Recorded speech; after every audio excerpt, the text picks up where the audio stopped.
Welcome. This is the post pay-per-view show for HGC after our fifth pay-per-view where Angels Fear to Tread, which was headlined by Sam Strong defeating BLZ Bub. RP Jr. turned heel, winning the tag titles Jesse Christian versus the Vessies.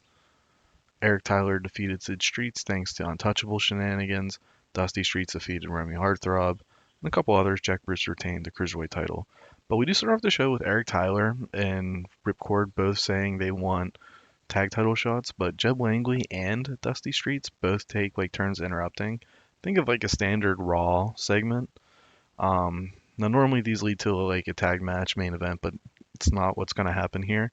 Um, what we'll do, what we're gonna kind of tease is like who's the number one contender for the title? Is it Eric Streets? Is it Ripcord? Or not Eric Streets? Is it Eric Tyler? Is it Sid Streets? Is it Ripcord? Is it Dusty Streets? Is it Jeb Langley somehow? Even though he's lost three in a row, two of which are title match. No, one's title match. But just a way to kind of like keep all parties involved and create a sort of chase around the world title. We got 8 weeks of build here to our next pay-per-view.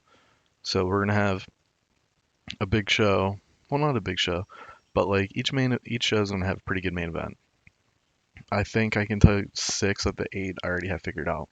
No pre-show matches here. Didn't really feel like it. I already kind of know who I'm gonna stick Peter Valentine with. That's a guy who's gonna debut here soon, but we'll get into that when we get into it. We follow that up with Jack Bruce making defense number 5 of the Cruiserweight title. Jack Bruce being like a workhorse champion as Cruiserweight champion was not on the books for me, but it was just kind of like the easy thing mentally to do. And it felt like a match that, one, time requirements, two, keep Jack on the card, and three, I think it will kind of keep him, it'll give him something to complain about and how he's defended the title. Like, eventually, six, I think Charlie Homicide defended a hardcore title 6 times before losing. I think once we get Jack Bruce past that point, he can say he's the most decorated champion in HGC history. So I think that's like a fun little character thing we can do with him. We follow that up with Untouchables backstage attacking Dusty Streets. If you remember at the beginning of the show, Dusty was part of the Ripcord, Eric Tyler, Jeb Langley opening show promo about being the next world champion. And the Untouchables, if you remember, cost Dusty Streets or Sid Streets the match versus Eric Tyler. So you can see where I'm going at with this of the enemy of that enemy is my brother kind of thing. So that's what we're kind of going towards. The Untouchables as attacking has not led to great ratings, so only in dire needs will we do that. Now we have Damien Carville kind of stirring the pot here, going up to Cowboy Ricky Dale, interrupting his promo, saying, "Hey, where's your boy Liberty been? While you've been dealing with the Syndicate, you're getting beat by 3-on-1, 4-on-1. You gotta depend on a guy who's a loser. I beat a month ago, Jeb Langley, but your best friend isn't there to help you. What's up with that? Like, so this is like event. Honestly, this was going to be Cowboy and Liberty versus Syndicate, but with the Syndicate and Untouchables kind of in a collision right now, even though they're both heels, like of like who's number one contender. It felt like Carville as a heel to kind of start the pot between Cowboy and Liberty makes sense. Um, Heels for me start the pot and try to, like Karrion Cross has been doing, like kind of just like bring up like that negative point of view. I think that's a good character trait for most heels. We follow that up with Jesse Christian confronting RP Jr. Jesse Christian's still babyface. If we turn him heel, it's going to be like an abrupt heel turn, which I know is going to kind of crash his momentum and stuff, but we'll recover. And RP Jr. promises he's going to explain later on why he did what he did. Um, but just he's trying to play babyface to Jesse Christian still. Alex Braun, who taunted Dark Eagle at the pay-per-view, defeats Dark Eagle here. Money Walker was part of that segment in the pay-per-view. It's going to lead to Money Walker and Alex Braun getting involved here. But after that, Money Walker is featured in a little angle backstage after this match or next angle. But nonetheless, Money Walker will be in the show in a minute. The Blazing Flames defeat Nation of Filth in a tables match. We've had this match a couple times now. And I felt like with the Blazing Flames being attacked by Nation of Filth, having in tables match, it's kind of like a cool way to change things up. I also want to do a better job of keeping gimmick matches like semi frequently or semi um well it's not shouldn't be the norm. Like you know what I mean? Like they should be special, but like of one it's like a good time to fit to use them. Blazing Flames pick up a win here. Now here's where the Monty Walker angle. So Monty Walker is in disbelief of Jesse Christian after RP Jr. cheated to beat the Vessies. So Monty Walker kind of just like not smug, but being like, "Hope you're happy, bro," kind of thing. Which again, we were gonna go with I guess I could have. I was gonna go with like the cool guy with the uncool girl kind of thing of like the jock and like I said, it's like a love story, but it's tag team where eventually the Vessies and Jesse were gonna be like, ah, Monty Walker's pretty cool, and Jesse and Monty were gonna team, and RP Jr. was gonna turn heel, leading to RP Jr. Untouchables versus the Vessies, RP Jr. and Jesse Christian at Title Mayhem. But with RP Jr. and Jesse Christian have good chemistry, that might change or it might not. I'm still not 100% sure. But this pretty much is just like a little follow up of like, wow, really? That's what you wanted? Um, happy for you. And RP Jr. interrupts this like confrontation between Jesse and Monty with, shouldn't you be concerned with the guy who just defeated the past cruiserweight champion Alex Braun? He you had a couple words for him last week. Why don't you go take care of that? So that will set up Monty Walker versus Alex Braun, as well as again further kind of setting the turmoil of Jesse Christian as babyface or not. Cowboy backstage is confronted by Liberty. Before Liberty can even get a word out, Cowboy runs away, not runs away from him, that like a coward, but Cowboy just like, not now. I'm not dealing with you right now. Um, I need to think about some things. Like kind of like it gives credibility to what Carville said to him of like, "Where's your boy been?" And now Liberty tries to come up to him. Cowboy says, "Leave me alone." Off topic, or not off topic. Liberty wasn't part of that angle earlier. He was the subject of it, not necessarily in it.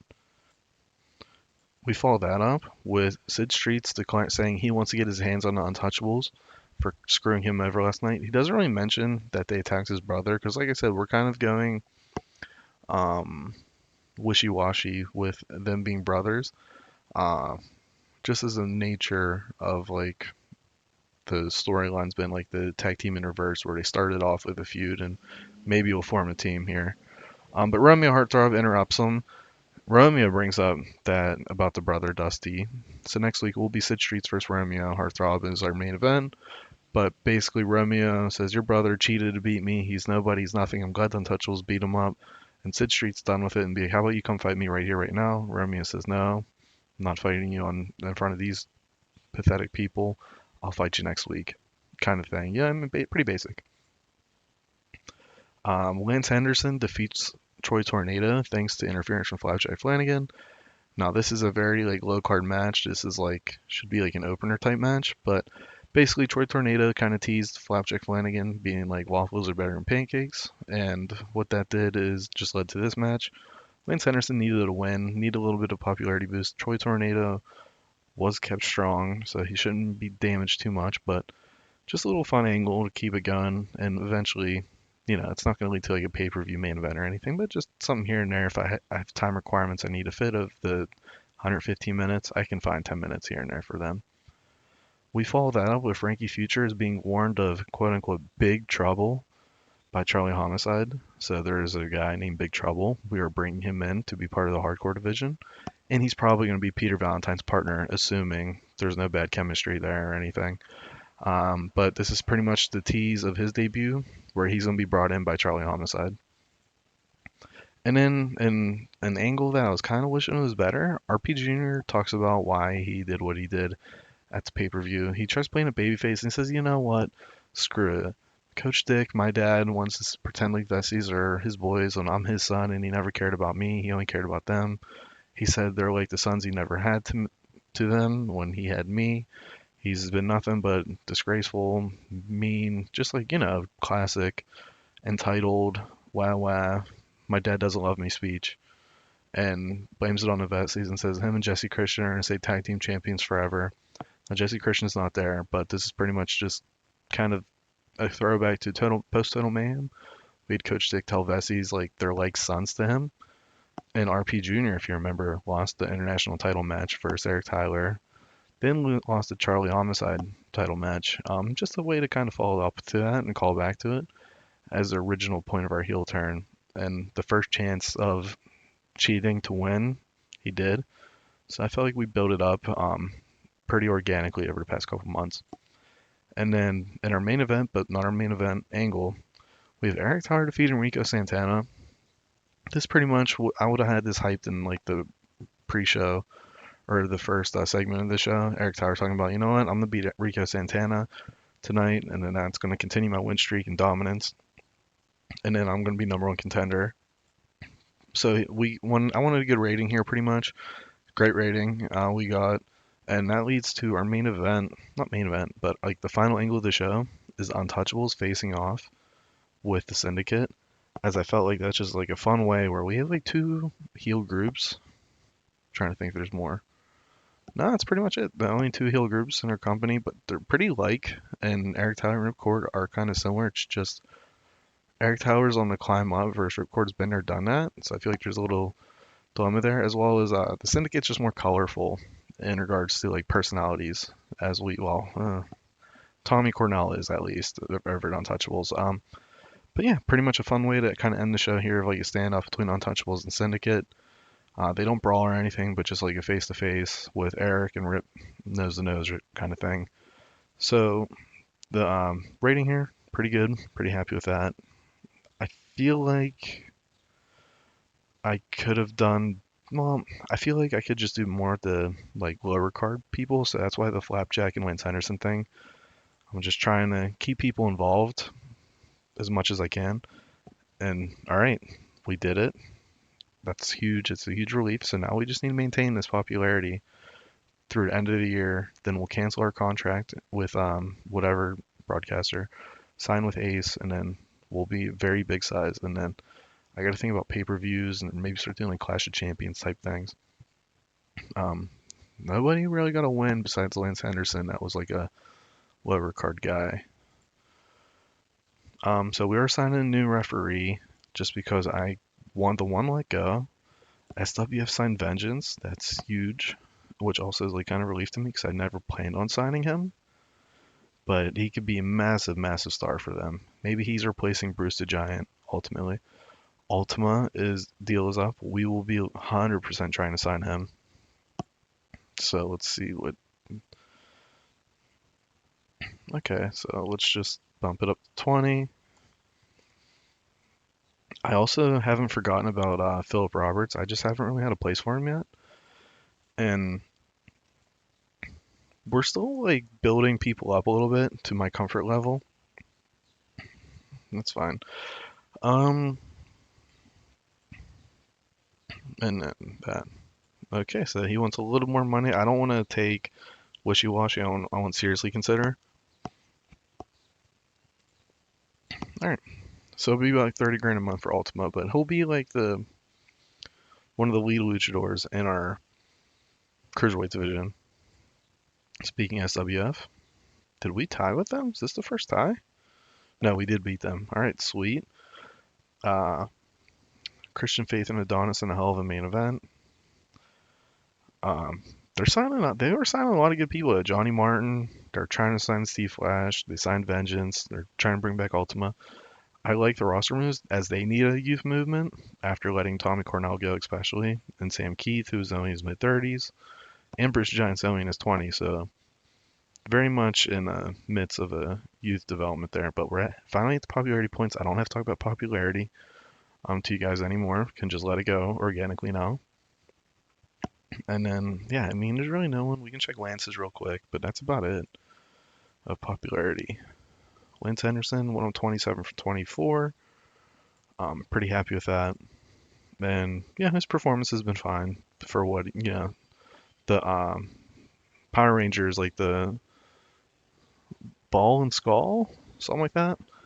Um, but yeah, we'll kind of call the show here. 7 more till the pay per view, and talk to you guys next time.